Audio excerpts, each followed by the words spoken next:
grande partie des plantations qu'on fait, c'est pour l'ombre des bêtes. Donc là, on va avoir soit des alignements d'arbres, soit des haies. Les haies de différentes tailles. On a pas mal de projets de haies brise-vent.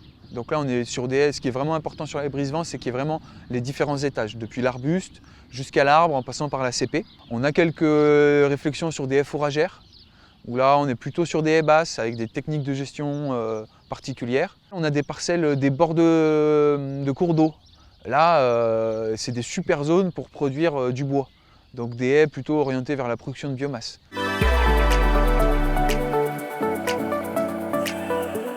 Aujourd'hui, la problématique sur la plantation de haies, c'est de résister aux sécheresses en fait. C'est vraiment ça. Donc en gros, il va y avoir plusieurs étapes qui vont être vraiment importantes. En termes de calendrier, la première chose, c'est une bonne préparation de sol. On décompacte le terrain à l'endroit où on va planter. Faut se rendre compte que ce que vous aurez décompacté avant de planter, eh ben, l'arbre pourra s'y enraciner dès la première année. Si vous y avez passé une dent à 1 mètre, eh ben, votre arbre il a déjà 1 mètre de profondeur exploitable dès la première année, plus de réserves utiles. Donc nous on plante du jeune plant forestier, 1 ou 2 ans maximum. C'est des tout petits arbres, ça peut être frustrant même pour les bêtes parce qu'elles ne vont pas avoir de l'ombre tout de suite, mais si on plante des gros arbres, ça meurt. Il faut planter du tout petit.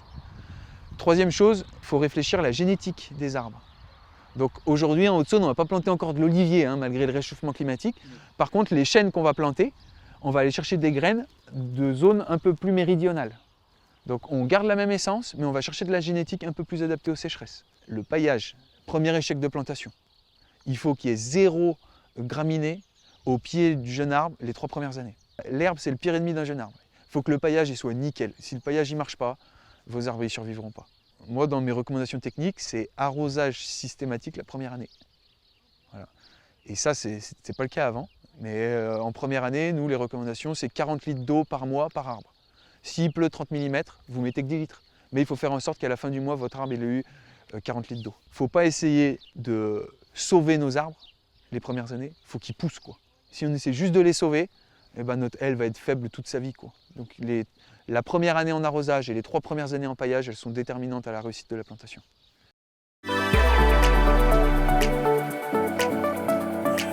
La protection des jeunes plantations, c'est vraiment important. Nous, le système qui nous paraît le plus simple, c'est des systèmes de clôture électrique, si possible sur secteur parce qu'on est plus fiable, et des systèmes de clôture mobile. C'est-à-dire que les premières années, les arbres sont vraiment minuscules, on peut resserrer les fils pour ne pas perdre d'herbe.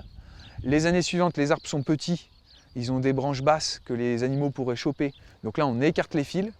Et puis après, l'idée, c'est que quand la haie est assez développée, on peut enlever les fils et faire pâturer la haie, quoi.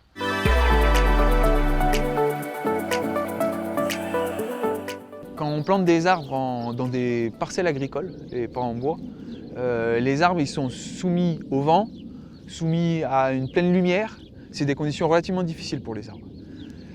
Les premières années, ils vont surtout s'enraciner. Voilà. Il faut qu'ils s'installent bien pour résister au vent, qu'ils trouvent de l'eau. Et donc du coup, les premières années, ça ne pousse pas très fort. Ce qu'il faut viser, c'est des pousses de 40-50 cm, quoi.